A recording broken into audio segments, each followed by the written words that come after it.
My mommy is tied to a rock in the hot sun. Please help her. Human untied the alien woman's ropes.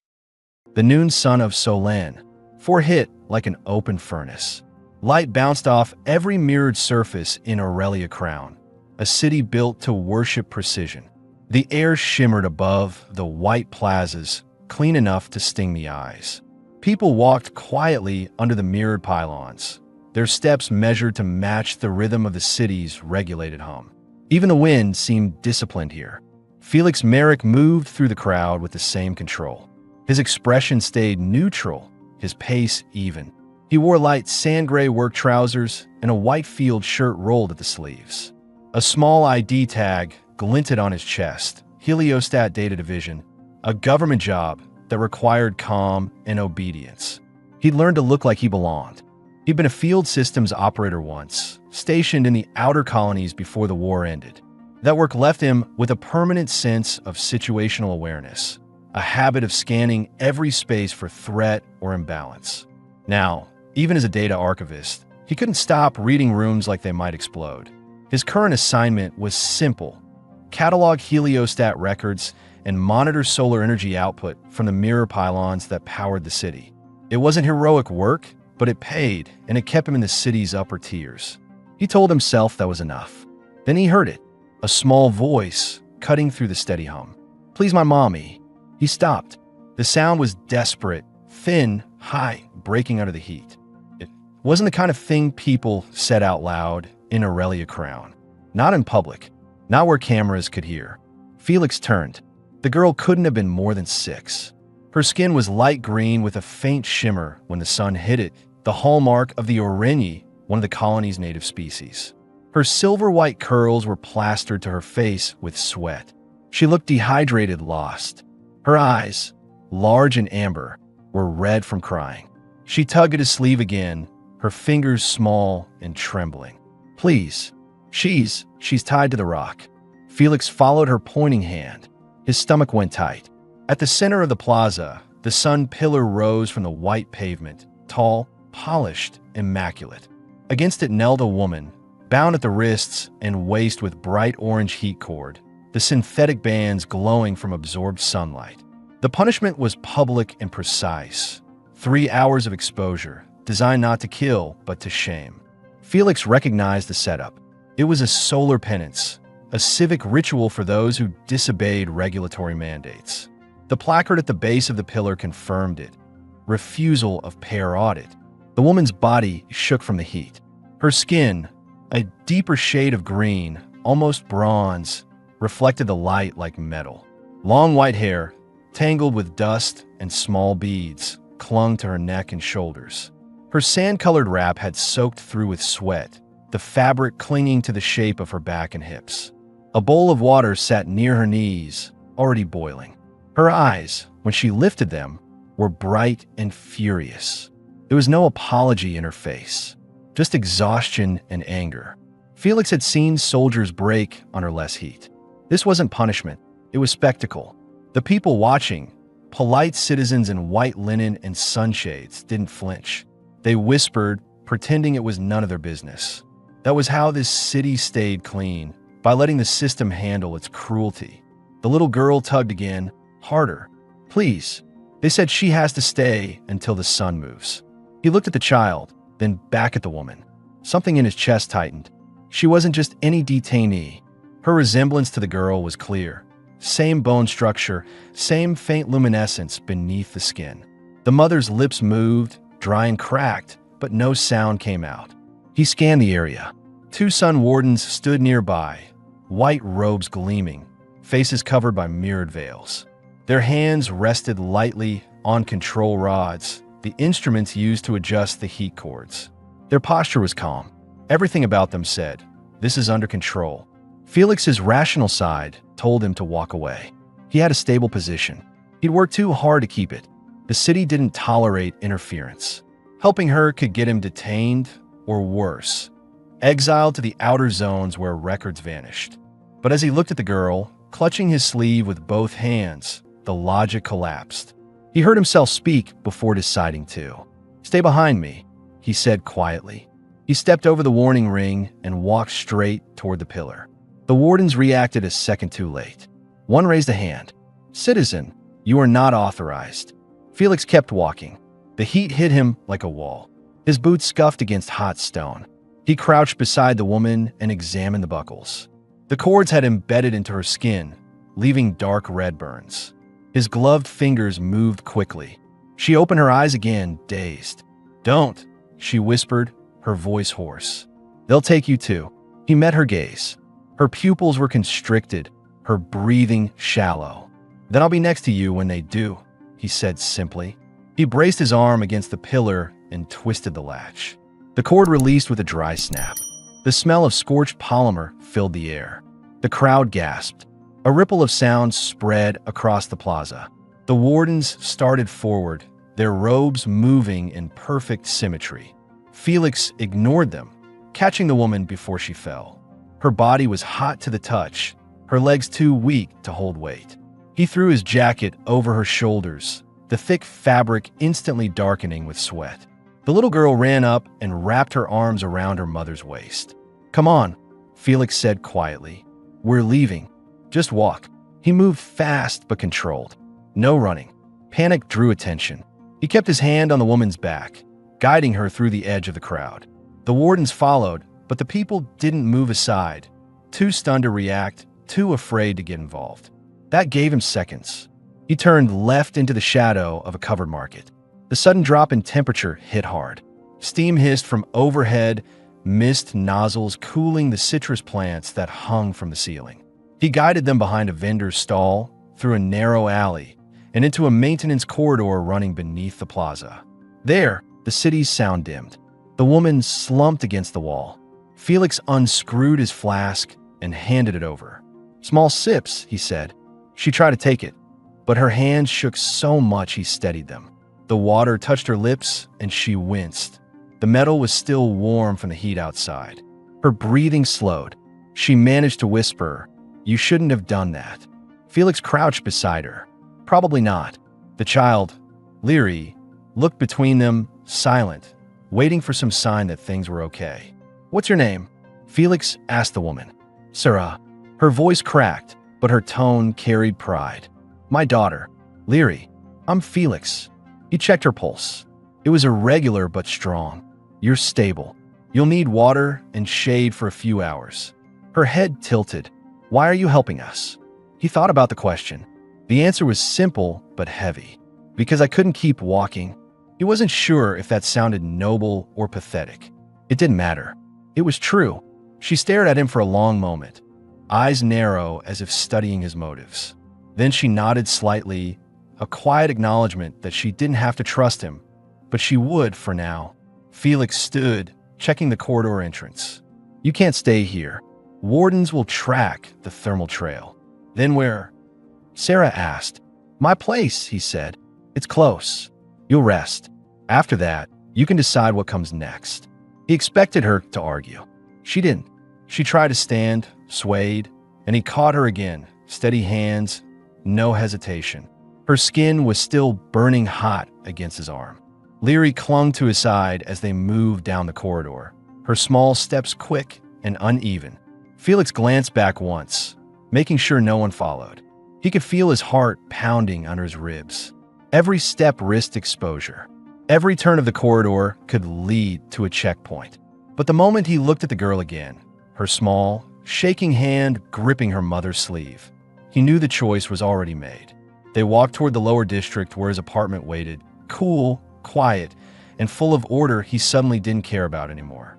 Behind them, the plaza lights shifted back to normal. The warden sealed off the sun pillar and entered the data logs. Everything returned to balance, at least on the surface. But up on the observation balcony, Registrar Hasseldren watched the playback feed. His gray eyes followed Felix's image as it disappeared into the corridor. He smiled faintly and turned to his aide. "Archive that footage," he said. "Let's see what kind of man breaks protocol for an Oran woman." Down below, Felix didn't look back. He was done watching this city stay perfect while people burned under its light. Felix's apartment sat 3 levels below the heliostat library, small, spare, built for one. He He entered through the side corridor, guiding Sarah and Leary with careful hands. The automated door scanned his badge, blinked green, and slid open with a quiet hiss. Inside, filtered air cooled their skin instantly. The temperature drop hit Sarah hard. Her legs wobbled, and Felix caught her again before she hit the floor. "Easy," he said, voice low but firm. "Sit here." She let him lower her onto the edge of the narrow couch, breathing hard. The thin fabric of his jacket still clung to her, darkened with sweat and dust. Her skin looked raw, heat-blotched, with faint red lines where the cords had pressed. Leary stayed close, one hand gripping her mother's knee as if afraid she might vanish again. Felix crossed to the sink. His movements were quick, mechanical, hand-steady despite the adrenaline still pushing through him. He filled a glass with filtered Orvan water, set it on the table, then grabbed a cloth from the cabinet and soaked it under cool flow. When he turned, Sarah was watching him with wary eyes, half gratitude, half suspicion. He understood that look. She wasn't used to help that didn't come with a cost. He crouched in front of her. "You're overheating. This'll help." She didn't move, just studied him for a beat before nodding once. Felix pressed the cool cloth against the back of her neck. Steam lifted where it touched. Sarah flinched, then exhaled slowly as her body adjusted. The tension in her shoulders softened by degrees. Leary's gaze darted between them. "Is she going to be okay?" Felix met the girl's eyes. "She will be." He managed a small smile. "She's tough." He looked back to Sarah. "How long were you out there?" 2 hours, she said. Her voice was rough but steady. "They said 3. I didn't make it that long." He shook his head. "You shouldn't have made it 2. Sarah's lips curved faintly, not quite a smile. "You sound like someone who's seen worse." He didn't answer that. Instead, he fetched another damp cloth and handed it to her. "Hold that to your wrists. It'll cool the blood faster." Leary sat beside her, quietly copying the motion, pressing the edge of the cloth against her mother's arm. Sarah's expression softened when she looked down at her daughter.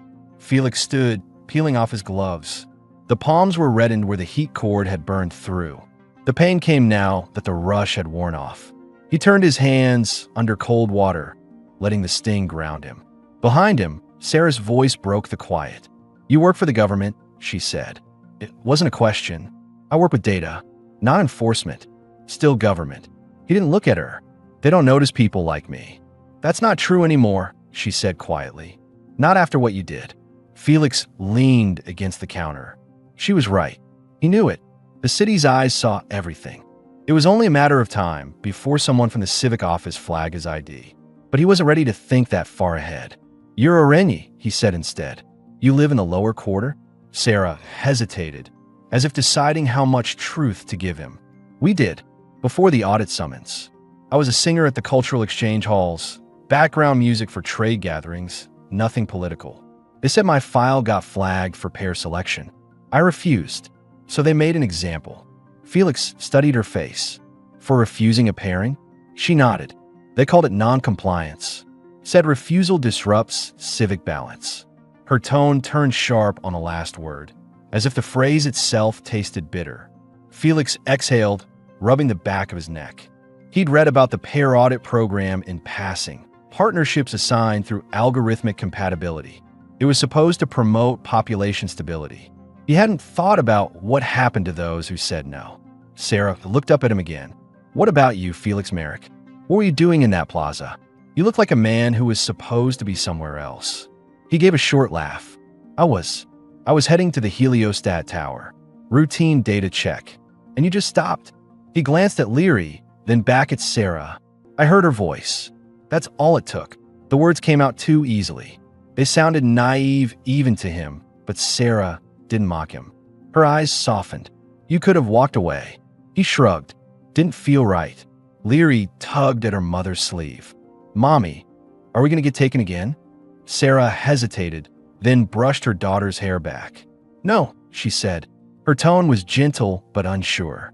"Not while we're here." Felix caught that uncertainty. He crouched beside the girl. "You're safe tonight. That's what matters."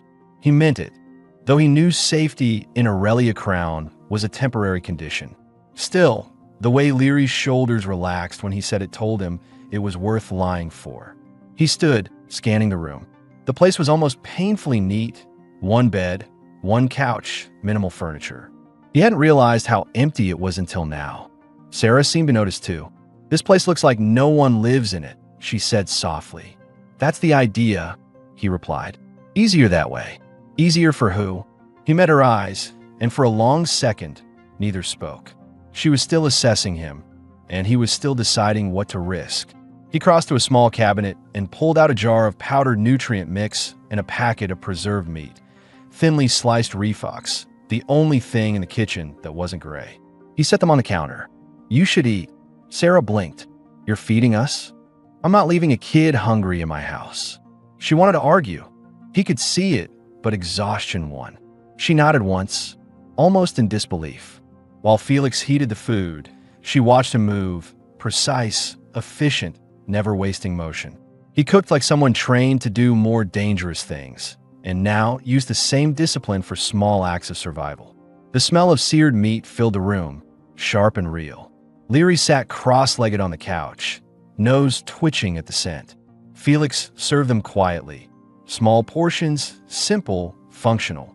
Sarah lifted a strip of meat, tasted it, then looked up at him. "You don't act like a government worker." He smirked faintly. "I was something else before this job." "What?" He thought about the war, dust storms, burned skies, the sound of orders barked through static. He thought about the day, ended, and the silence that followed. "Maintenance," he said finally. It wasn't a lie. It just wasn't the full truth. After they ate, Felix cleaned the dishes by habit, every motion measured. Sarah tried to stand and nearly fell again. He caught her before she hit the floor, steadying her by the waist. Their eyes met, brief, tense, something unspoken passing between them. He stepped back quickly, giving her space. "You could take the bed," he said. "I'll stay out here." Sarah hesitated. "You don't have to do this." "I know." He gestured toward the bedroom. "Go." She stared at him for another second, then nodded. "Thank you," she said quietly. The words sounded foreign in her mouth. Leary followed her mother, but halfway down the hallway she turned, her silver eyes catching the dim light. "You're not going to tell anyone, right?" Felix shook his head. Not a word. She gave a small, serious nod, then disappeared into the room. When the door closed, Felix finally sat down. The adrenaline drained out of him in one rush. His hands were still shaking. He pressed his palms together, feeling the burn marks pulse under the skin. He hadn't planned any of this.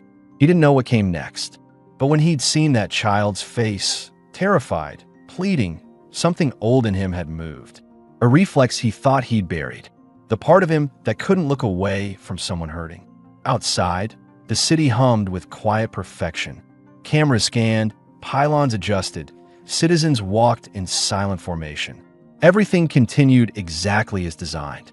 Inside the small apartment, 3 lives had stepped out of that design. And for the first time in years, Felix didn't feel like going back. Felix didn't sleep much that night. He sat in the small chair near the door, half in shadow, his elbows resting on his knees. Outside, the city ran on its clockwork rhythm. Quiet drones humming over the glass towers, the faint pulse of ventilation ducts feeding cool air into the upper tiers. Inside, the apartment was still. Sarah and Leary were asleep in the bedroom, the faint sound of their breathing filling the silence. He couldn't stop his mind from replaying the day. The moment he stepped into that plaza, the crowd turning, the smell of burnt metal when he broke the heat cord. He'd made a decision without thinking, and now he couldn't undo it. He rubbed his burned palms against his trousers. The pain reminded him he was still here, still responsible. He'd spent years learning how to avoid trouble, how to stay small and unnoticed in a city that punished any deviation. Now he'd thrown that away for 2 strangers. Why? Because he couldn't stand that kind of silence again. The same silence he'd seen during the war. People watching something awful happen and doing nothing. He had promised himself he'd never stand still like that again. At some point, exhaustion pulled him under. He dozed off in the chair, head tilted against the wall. When morning came, the sun filtered through the frosted window, casting pale reflections on the floor. Felix woke to the smell of food. For a second, He didn't recognize it. Something warm, slightly sweet. He rose and stepped toward the kitchen. Sarah stood at the counter, wearing his oversized white shirt. It hung loosely on her frame, falling past her thighs. Her long white hair was still damp, brushed back behind her shoulders. She moved carefully, still stiff from the burns, but steady. Leary sat at the table, swinging her legs, humming softly while chewing a piece of flatbread. Felix stopped in the doorway.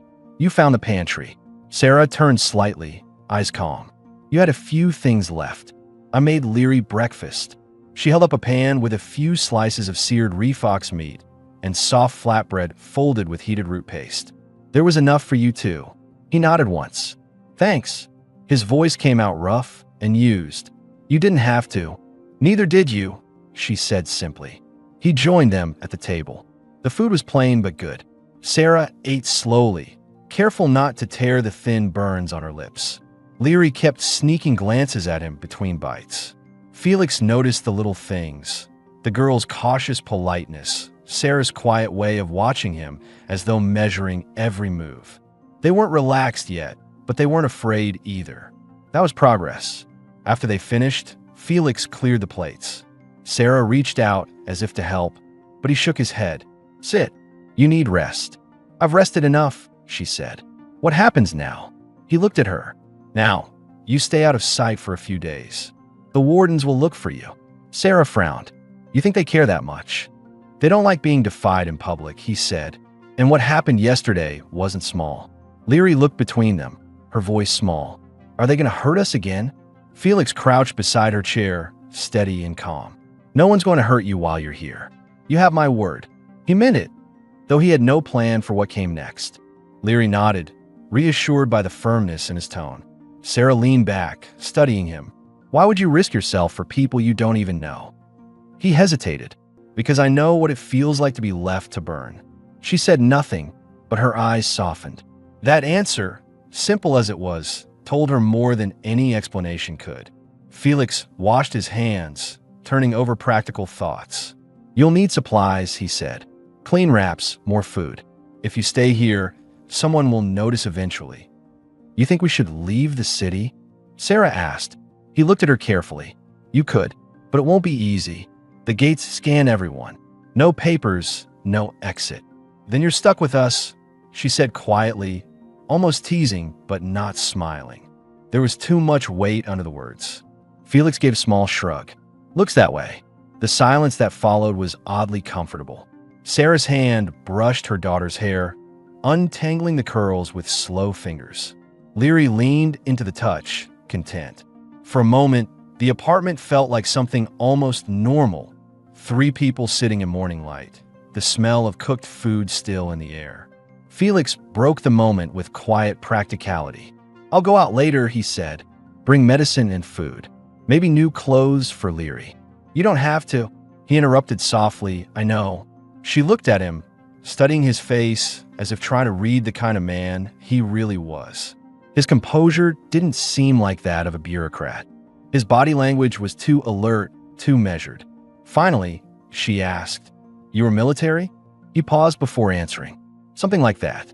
Maintenance crew on the outer colonies. Systems failed, we fixed them. Sometimes the systems were people. Did you leave, or did they make you?" "I left." He didn't elaborate. The truth was darker. He had seen too much of what obedience did to people. Sarah nodded slightly. She didn't press further. She understood what it meant to live under rules that broke you slowly. Leary slipped off the chair and went to the small window. "Can we open it?" "Not yet," Felix said gently. "If someone sees you, it could bring trouble." Her small shoulders sank. "It's so bright outside," she murmured. Felix crouched beside her, showing her how to touch the panel instead of opening it. The frosted glass shifted to transparent, but still blocked heat sensors. Through it, they could see the glass walks below, the moving figures, the white robes of the wardens far in the distance. Sarah came to stand behind them, silent, watching the same world that had just turned against her. "They'll forget soon," she said. "This city forgets fast." He shook his head. "Not this time." Dren was there. "The registrar. You humiliated him." Sarah's jaw tightened. He humiliated himself. I just refused to bow. Felix gave her a long look. That's not how the city will see it. She didn't answer. Her gaze stayed fixed on the view beyond the glass, on a city that looked clean only because it buried its dirt beneath silence. By midday, Felix gathered a small satchel, preparing to leave. Sarah stood by the door, leery, clinging to her hand.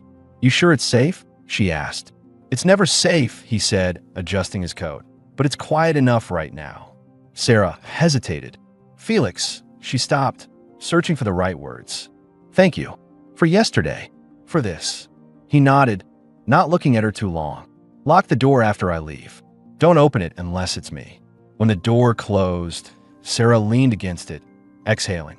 Leary climbed onto the couch and wrapped herself in the thin blanket, already tired again. The child's endurance amazed her. So small, yet so strong. Sarah sat beside her, running fingers through her hair. She looked around the room.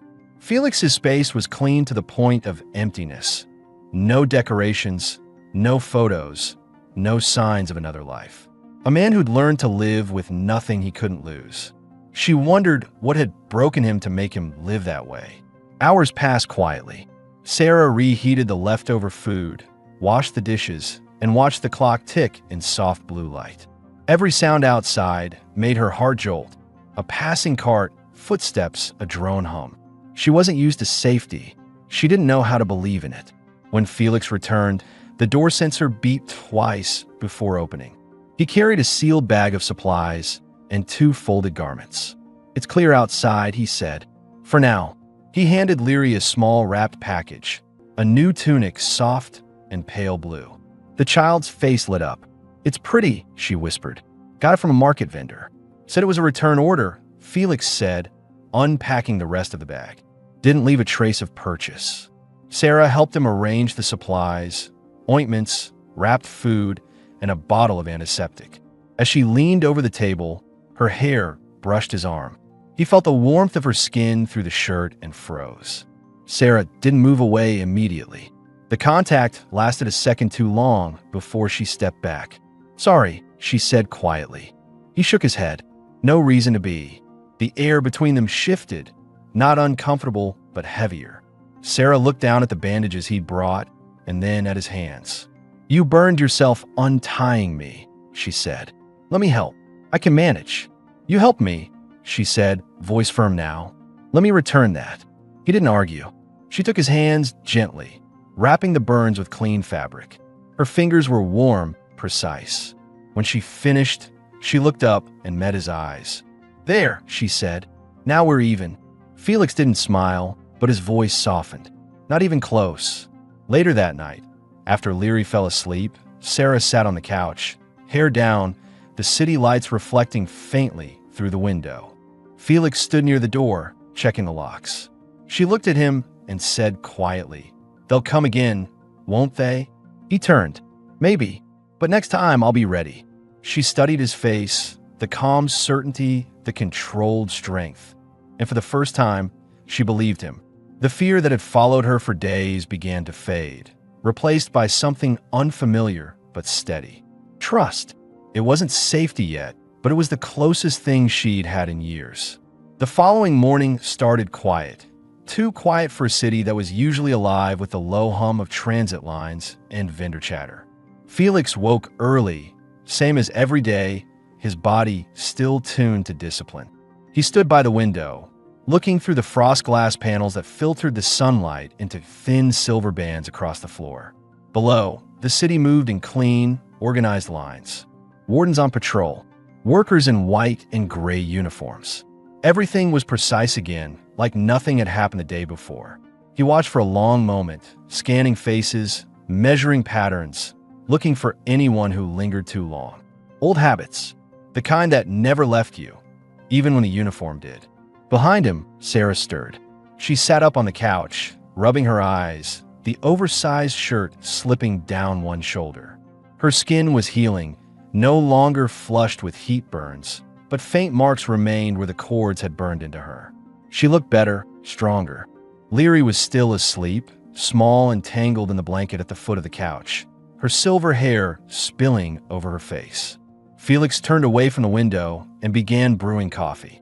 The bitter scent filled the room. He spoke without looking back. "You sleep okay?" Sarah's voice was rough from mourning. "Better than I have in weeks." She hesitated, watching him. "Do you ever sleep, Felix?" He gave a short exhale that almost sounded like a laugh. "Enough." She studied him. The quiet precision in his movements told her otherwise. He moved like someone who didn't allow himself rest, who didn't trust what might happen when he closed his eyes. Felix set 2 cups on the table. "The wardens didn't come last night. That's a good sign. Or they're waiting for a quieter moment," Sarah said, sitting up straighter. "They like to catch you when you think you're safe." Her tone carried the weary certainty of experience. Felix noticed. "You've dealt with them before." She looked at him across the table, fingers tightening around the cup. "Before Leary was born, yes. I spoke against the registry program at a civic meeting. They called it emotional interference. Said I was using song to sway sentiment." She smiled faintly, but it didn't reach her eyes. "They banned my performances after that. You learn not to argue twice." Felix nodded slowly. "You still sang." Sarah tilted her head. "How do you know that?" He met her gaze. "Because your daughter's voice carries the same rhythm when she speaks. That doesn't come from silence." For the first time, Sarah smiled genuinely. "You notice too much. Occupational habit." He took a sip of coffee. "Data work trains your eyes the wrong way. You start seeing patterns where you shouldn't." "Maybe that's what saved us," she said quietly. He didn't respond. He wasn't sure if she meant it as gratitude or a warning. Later, he stepped out for supplies again. The risk was higher now. He left Sarah with clear instructions. "Lock the door, no lights near the window," answered no one. She nodded, serious, and he left into the brightness of the noon walk. The markets were busier than usual. Screens replayed yesterday's civic announcements. A calm, smiling official addressing citizen misconduct during a scheduled solar ritual. No names, no faces, but Felix recognized the event immediately. They'd scrubbed it clean, turned the punishment into policy again. The city's talent for erasing truth was almost beautiful in its precision. He moved through the vendors quietly, buying small items that wouldn't draw attention: medical gauze, nutrient packets, 2 shirts, 1 child-sized. Every few steps, he scanned the crowd for tales. Nothing obvious, but he noticed 2 wardens near the plaza checkpoint, their mirrored masks turning toward him a little too long.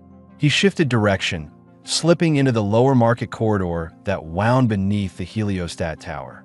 A familiar voice stopped him near a cooling vent. "Felix Merrick." He froze for half a second before turning. Registrar Hassel Dren stood in the narrow walkway, pale and immaculate in his white coat. 2 aides lingered behind him, holding data tablets. Dren's smile was professional, almost kind. "You've been difficult to locate," Dren said, stepping closer. "I was reviewing yesterday's incident." Quite the display of civic enthusiasm. Felix's expression didn't change. "I was retrieving a heat safety malfunction report." "Ah," Dren said lightly. "And you found a malfunctioning woman instead?" Felix didn't answer. Dren tilted his head, studying him. "You've served before. I can tell. The discipline, the posture. People like you don't act on impulse. So, tell me, why interfere?" Felix kept his tone even. "I don't like seeing someone cooked alive for paperwork." The aides exchanged nervous glances, but Dren only smiled wider. "Heroism is a dangerous currency here. It depreciates fast." He adjusted his cuffs. "Where is she?" Felix met his gaze without blinking. "I wouldn't know." Dren sighed, as if disappointed by a student. "You're a clever man, Merrick. That's the problem. Clever people think the city can't see through them." He turned to leave, then paused. "A word of advice. Delete any trace of her from your unit logs. The city system doesn't forgive mistakes, even noble ones." He left without another word. The wardens followed. Felix waited until the corridor was empty before he moved. His heartbeat was steady, but he knew what that conversation meant. The system was already watching. He returned home slower this time, careful to use a different route. When he finally stepped through the door, Sarah was at the sink, washing the dishes. She looked up instantly, reading his face. "Something happened." "Registrar found me," he said, setting the bag down. Her eyes tightened. Did he follow you? No, but he knows. Sarah's expression hardened. Not fear, more like anger restrained by control. They'll come eventually. They always do. Felix opened the bag, pulling out clothes and supplies. Then we'll be ready. You're planning to fight them? She asked quietly. I'm planning to keep you breathing. She fell silent, watching him arrange the medical gear on the table. The precision of his movements reminded her of something, someone who'd done this before. Not just patching wounds, but preparing for worse. You've done this kind of thing, she said softly. Before. He didn't deny it. There were places outside Aurelia Crown, colonies that didn't follow the city's order. People disappeared there too. Different reasons, same methods. What happened to them? She asked. They stopped asking questions. He looked up. That's how the city stays perfect. No noise. Sarah stood very still. You think helping us made noise? Felix's gaze met hers. Enough for them to notice. They fell into silence again. The faint hum of the air vents filled the room. Outside, the mirrored pylons adjusted, reflecting the setting sun into soft gold streaks across the sky. Leary woke from her nap, rubbing her eyes. Is it safe now? She asked sleepily. Felix crouched beside her, his voice gentler. It's safe here. That's what matters. Sarah watched the scene quietly. Felix wasn't warm or talkative, but there was something about his steadiness that reached her, something the city had stripped from most men. He didn't talk about protection, he just provided it. As the sun dropped, Sarah reheated the leftovers. The three of them ate together at the small table, flatbread with seared meat and dried herbs. Leary giggled at something small and ordinary, and for a few minutes, it almost felt like a family meal. When the girl finally fell asleep, Sarah cleared the dishes and turned to him. What happens tomorrow? We walk, Felix said. Not far, just enough to be seen. If we hide, they'll trace us faster. If we look ordinary, they'll overlook us. You think that'll work? It worked for the city all these years, he said dryly. Sarah's lips curved in a faint smile. You have a dark sense of humor. Only when I'm awake, he said. She paused, her tone softening. Why didn't you leave this place after the war? You could have gone anywhere. He looked at her for a long moment before answering. Because sometimes it's easier to disappear in the middle than on the edge. That answer seemed to satisfy her. She nodded slowly, looking at him differently now. Less as a stranger, more as someone she could trust. The lights dimmed automatically at nightfall. Sarah moved to the couch, brushing Leary's hair as the girl slept. Felix checked the locks one last time, then stood by the window. The reflection of the three of them appeared faintly in the glass. He didn't say it out loud, but the thought settled quietly in his chest. This was the first time his apartment had felt alive. Outside, on a nearby rooftop, a surveillance drone paused for a moment, scanning the sector below. Its sensor light blinked twice, then went dark. Felix didn't notice it yet, but the comm he'd built was already beginning to fracture. The next morning began with heat already pushing through the walls. Felix woke before the alarm. Same as always, his body too used to early shifts and habit-driven discipline. He sat on the edge of the bed, elbows on his knees, staring at the floor for a few seconds before standing. The reflection in the mirror by the sink showed a face older than he remembered.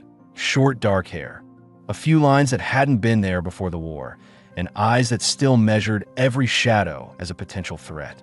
He washed quickly, put on a fresh shirt, and stepped into the main room. Sarah was already awake, sitting by the window, the frost glass still set to opaque. She was combing out her long white hair with her fingers, small strands catching the morning light. The oversized shirt he'd given her hung loose but clean. On the couch, Leary still slept curled under the thin blanket, her breathing soft and even. Felix stopped beside the table and poured himself a cup of leftover coffee. It was bitter, half cold, but it woke him enough to think.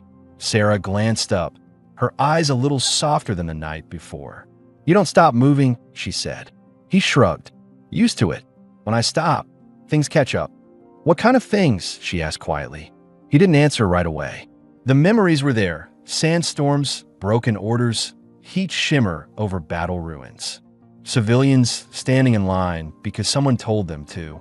The kind you don't sleep through, he said finally. Sarah looked down, her voice even. That's not a full answer. He gave a small, tired smile. It's the only one that fits. She didn't push further. Instead, she stood and walked to the small sink, filling a bowl with water. She wrung a cloth and pressed it to her neck, wincing slightly. The burns still ache when I wake up, she said. They will for a few days. He set down his cup and crossed the room, checking her skin like someone who knew how to handle injuries. You need better salve. The one I found's not strong enough. She studied his movements. You act like a medic. Field training, he said. Everyone learn a little. You didn't survive without it. Her gaze followed his hands as he adjusted the bandage. His touch was steady, careful. You talk like someone who's lost people. He paused, meeting her eyes. Everyone has. The silence that followed wasn't awkward. It was heavy. Sarah's lips parted like she wanted to ask more, but then Leary stirred and sat up. Mommy. Sarah turned immediately, kneeling beside her. I'm here, love. Felix watched them. How the girl reached for her mother's hair. How Sarah smiled even when she was exhausted. There was something deeply human in the small act, something the city would never understand. He walked to the counter and started preparing food. There's meat and bread left, he said. Eat before it gets warm again. Leary climbed onto a chair while Sarah followed, stretching her sore legs. The three of them sat at the table, eating in quiet rhythm. The sound of Leary's small chewing and the soft hum of the vents filled the silence. After they finished, Sarah asked, What's your plan today? I need to check if Drin filed a report, Felix said. If he did, it'll be buried in the library records before public circulation. I still have access. Sarah frowned. You're going back to work? After everything? That's exactly why I have to, he said. If I don't show up, they'll flag me faster. Routine keeps suspicion low. She nodded slowly. And us. You stay here, he said firmly. Door locked, no lights. Leary frowned. But it's dark when it's locked. Felix crouched beside her. I know, but it's safer that way. I'll be back before you miss me. The little girl nodded reluctantly, pressing her lips together. Sarah watched the exchange with quiet curiosity. You talk to her like she's older than she is. She listens better than most adults, he replied. By midday, he was gone. Sarah locked the door, listening to the faint click echo through the apartment. She stood there for a moment, one hand still on the panel, before exhaling slowly. The silence that followed was strange, half peaceful, half suffocating. She turned to Leary. Come, let's make something to do. They cleaned, rearranged small things, folded Felix's spare clothes neatly.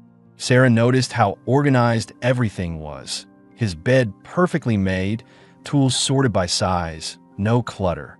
It was the kind of neatness that came from survival, not comfort. She wondered how long he'd been living like this. How long since he'd let anyone else exist inside his space. As they worked, Leary asked questions, her voice soft and curious. Mommy, why did they tie you there? Sarah stopped, her throat tightening. Because I said no to something they wanted me to do. What? Because it wasn't right. Leary thought about that, then nodded. Felix said some people don't like noise. Sarah's lips curved faintly. He's right, but sometimes noise is good. It makes people listen. When Felix returned hours later, the apartment smelled faintly of soap. Sarah was sitting on the couch with Leary asleep against her leg, the girl clutching a small data tablet she must have found in a drawer.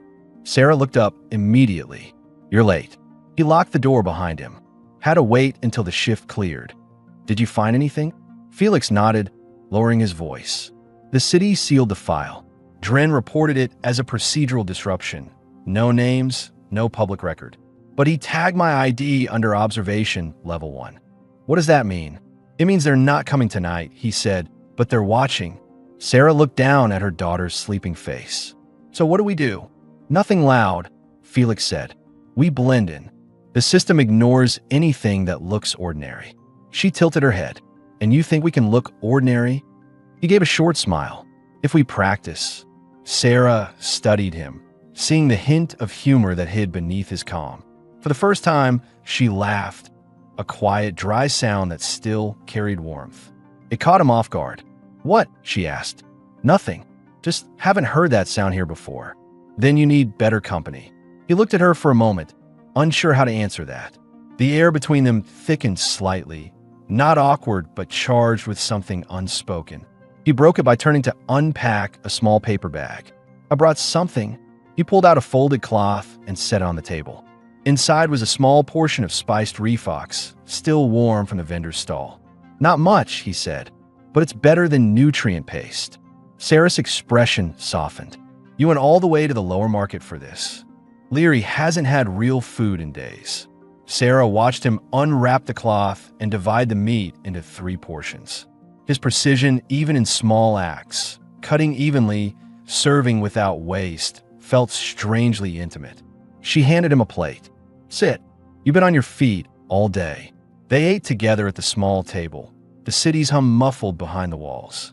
Leary woke halfway through and climbed into Felix's lap without asking. He froze for a second, unsure how to react. Sarah smiled faintly. She trusts fast. He looked down at the girl leaning against him, eyes half closed. That's not always safe. No, Sarah said, but it's human. They ate in silence after that. When the plates were empty, Sarah cleaned them while Felix checked the security monitor near the door. Everything looked normal. No movement, no red markers on the grid. Still, as night settled, tension lingered. Sarah sat on the couch, brushing her hair, while Leary dozed beside her. Felix stood near the window again, watching the city lights shift. You think they'll come again? Sarah asked quietly. Yes, he said without turning.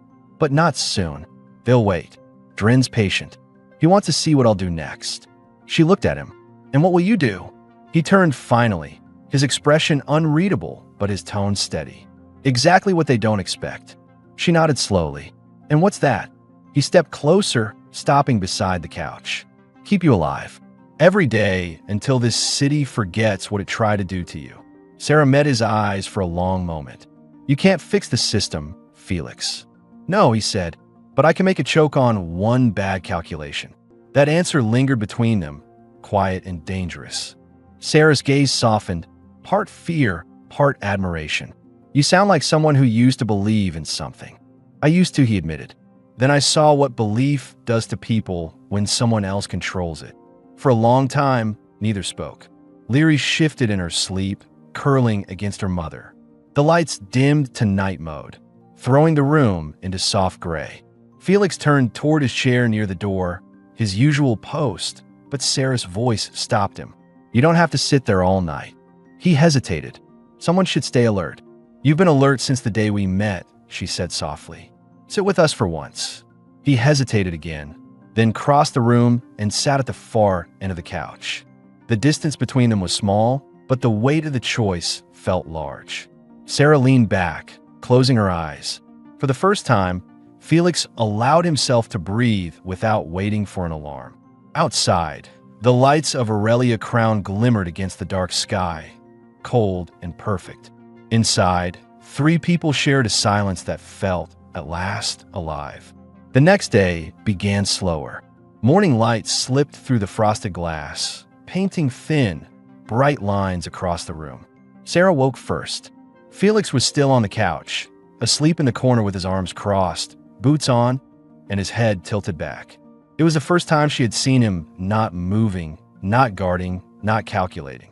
For once, he looked human, tired but peaceful. She sat up carefully, not wanting to wake him.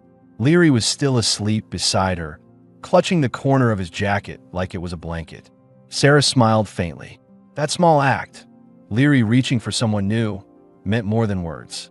It meant her daughter finally believed they were safe, at least here. The air smelled faintly of coffee grounds and cooked meat from last night. Sarah rose and went to the kitchen quietly, reheating what little was left of the bread. The soft hum of the heater filled the silence.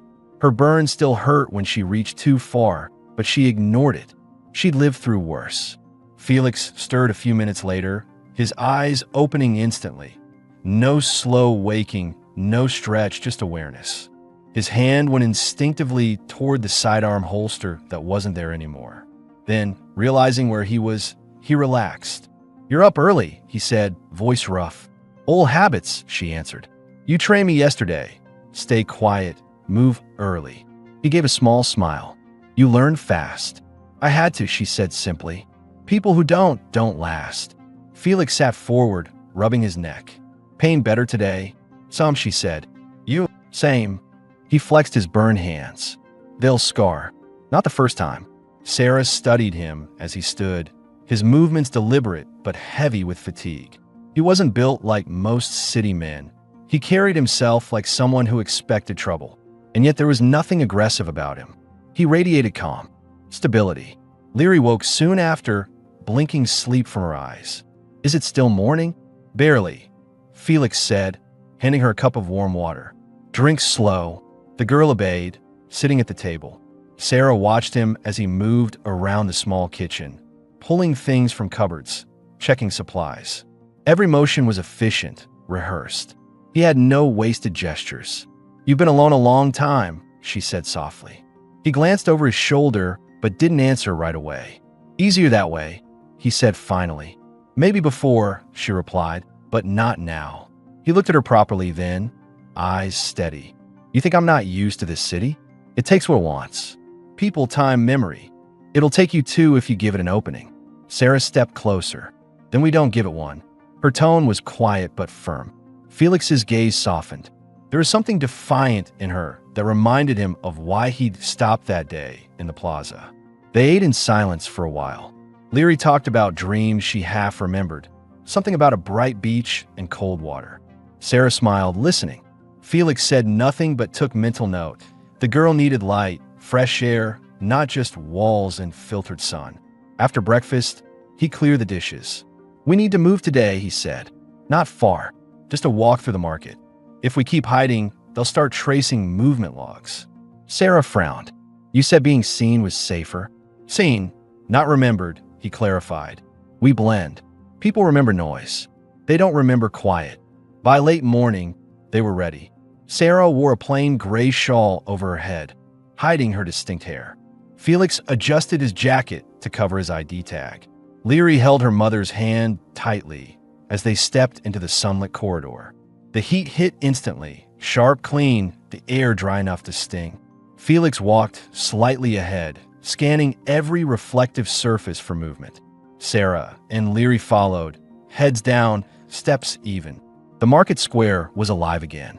Vendors shouted prices, air misters hissed over fruit stands, and people moved with the slow, practiced rhythm of the city. Everything looked normal, too normal.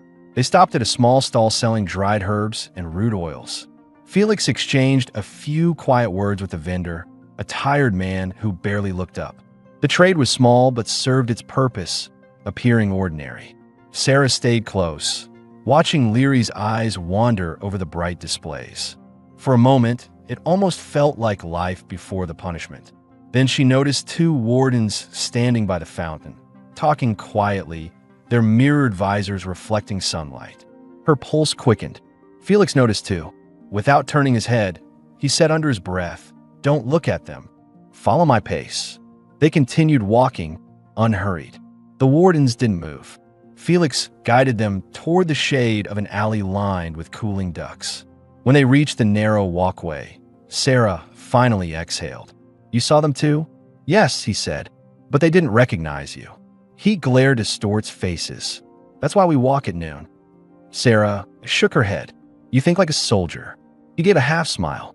"Sometimes that's all that works." They reached a small cafe tucked between towers, a quiet place with mist vents and shaded tables. Felix ordered 3 cups of cold Orvin and a plate of salted Verenroot chips, paying in unregistered tokens. They sat together, acting like a family out for lunch. Leary dipped her chips in the drink and laughed when Sarah scolded her gently. The sound made nearby patrons glance briefly, then return to their meals. It worked. They blended. For a brief while, they almost looked like they belonged. Felix watched Sarah as she sat across from him, her shawl slipping slightly to reveal a streak of white hair and the faint golden shimmer of her skin in the light. She looked stronger now, but something in her eyes carried the same defiance that had drawn him in that day. "You keep staring," she said, catching his gaze. He didn't look away. "I was making sure you're okay." You were memorizing, she said, smirking faintly. Old habit again. Maybe. He took another sip. I don't like losing track of things I'm responsible for. Is that what we are to you? Responsibilities? He thought about it. No, he said. You're what this city forgot how to protect. Her expression softened. You talk like you still care about it. I care about what it could have been, he said. Not what it became. They finished quietly, the noise of the market fading behind them. Felix paid, stood, and motioned for them to follow. As they returned toward the library district, Sarah noticed something new.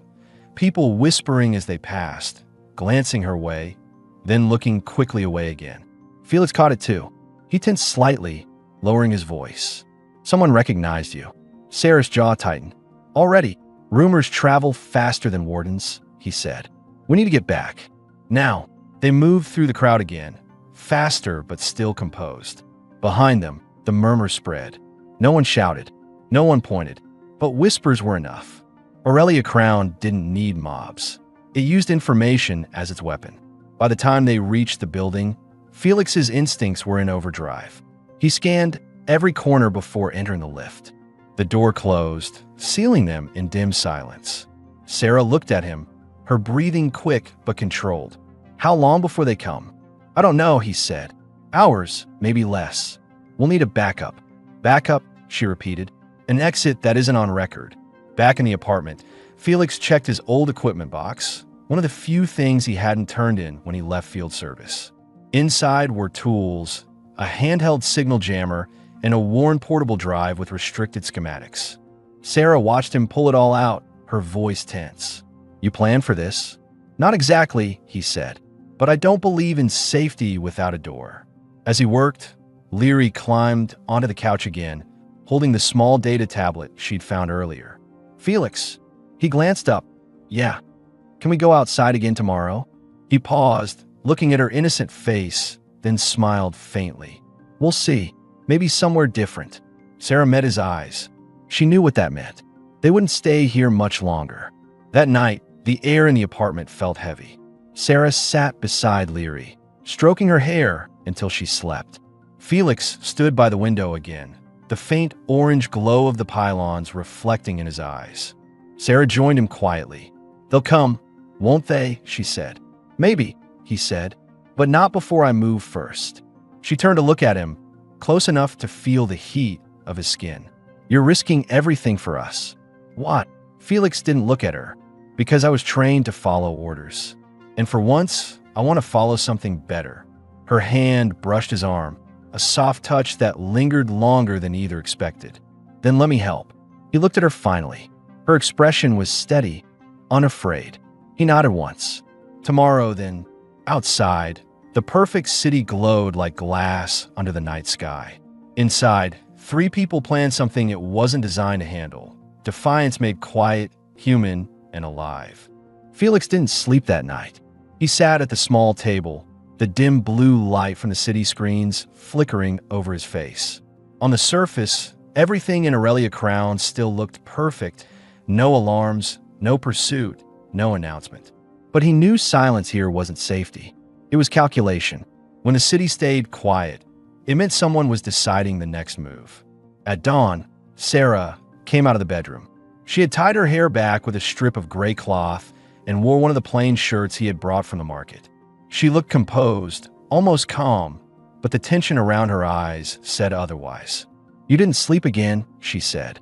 I didn't want to. You keep saying that, she replied, crossing her arms. You think if you stay awake long enough, the world can't touch you. He didn't argue. We moved today, he said instead. There's a maintenance conduit below the library spire. Old access route for the heliostat alignment system. It's not on any civilian map. Sarah frowned. You mean we run? I mean we change our position before they decide what to do with us, Felix corrected. Leary walked out, rubbing her eyes, hair messy, still half asleep. Are we leaving again? Felix crouched beside her, softening his tone.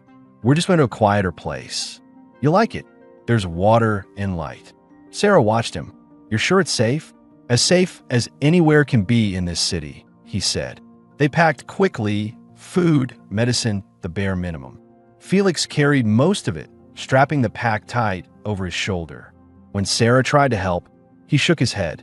"Keep your hands free in case we need to move fast." She didn't argue. She just reached for Leary's hand and held it tight. The streets were almost empty at dawn. Workers in gray uniforms moved in small groups toward transport lifts. No one noticed them. Felix walked with his usual calm precision, leading them through service corridors and narrow alleys that curved behind the main pylons. Sarah kept pace, matching his rhythm without a word. When they reached the Heliostat library's lower decks, he stopped at a maintenance gate. The panel was dusty, half hidden behind an old storage unit. Felix knelt, pulling out a small tool from his jacket. The lock disengaged with a soft click. "In," he said quietly. They slipped through. The corridor beyond was dark, the walls lined with old cables and sensor nodes blinking faintly. The air smelled faintly metallic, cool and dry. Leary's hand tightened around Sarah's fingers. Felix moved ahead, flashlight beam sweeping the narrow path. This used to be part of the energy regulator grid. After the upgrades, they sealed most of it off. "No cameras here. It's off the civic grid." "How do you know that?" Sarah asked. He glanced back briefly. "Because I built part of it." They walked for several minutes before the corridor widened into a small chamber. In the center, an inactive control console sat half-buried under dust. The room opened toward a narrow ventilation shaft above, where filtered sunlight spilled through, faint but real. Sarah looked around, her expression cautious. "This is where we hide." "For now," Felix said. He checked the console's wiring, reconnecting two severed links. The low hum of power returned, bringing dim lights online. "We can stay here without detection. It's not comfortable, but it's safe." Sarah looked at him. "You kept this to yourself all this time." "Some places are worth keeping secret," he said. Leary wandered toward the light beam from the shaft, her fingers brushing the dust motes floating in it. "It's warm here," she said quietly. Sarah smiled faintly. "Stay close, Leary." Felix set down the pack and began arranging supplies, food, water, the medkit. Sarah helped silently, her movements more confident now. When she spoke again, her voice was quieter. "What happens if they find this place?" "Then I move you again," he said without hesitation. "And you?" He paused. "I don't plan that far." "You should," she said. He looked at her directly. "You think I don't know what I'm doing?" "I think you know exactly what you're doing," she said evenly. "And that's what scares me." Felix exhaled through his nose, saying nothing. The tension between them had changed.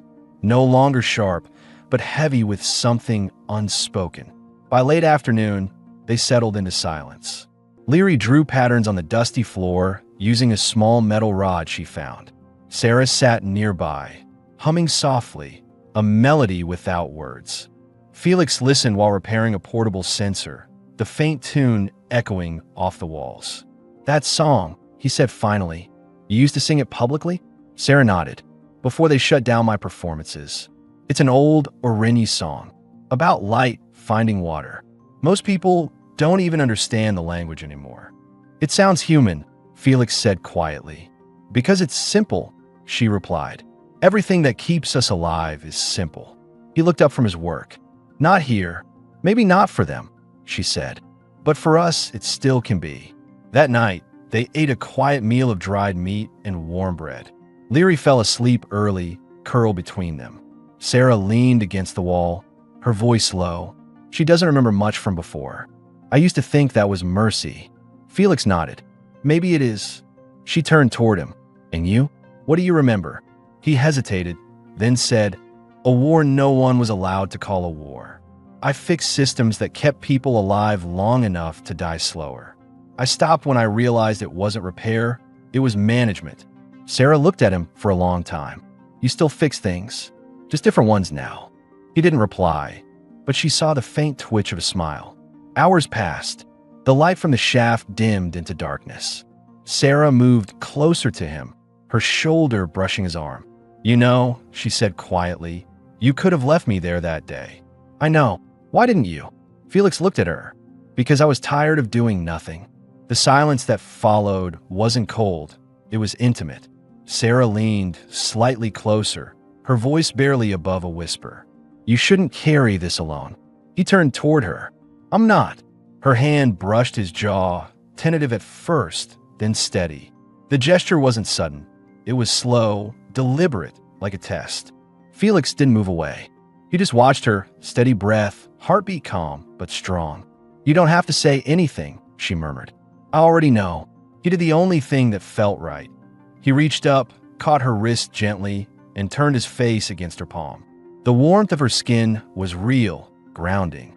For a moment, the world outside didn't exist. No wardens, no city, no law. Just two people who had nothing left to hide. Sarah leaned in. Their foreheads touched, and then her lips found his, slow, uncertain, but alive. The kiss wasn't perfect. It was human, flawed, desperate. When she pulled back, there was no need for words. Felix brushed a strand of white hair from her face. Get some sleep, he said quietly. She smiled faintly. You first. He shook his head. Someone has to stay awake. She didn't argue this time. She settled beside Leary, resting her head against the child's. Felix sat nearby, watching them until the faint hum of the city above lulled him into stillness.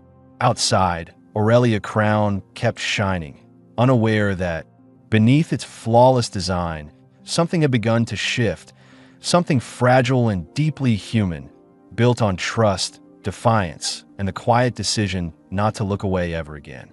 When morning light filtered down through the narrow ventilation shaft, Felix was already awake. The city above them had begun its daily hum again. Distant trams, the faint echo of the public broadcast tone. He sat against the wall, one hand resting loosely on his knee, the other holding a small data chip between his fingers.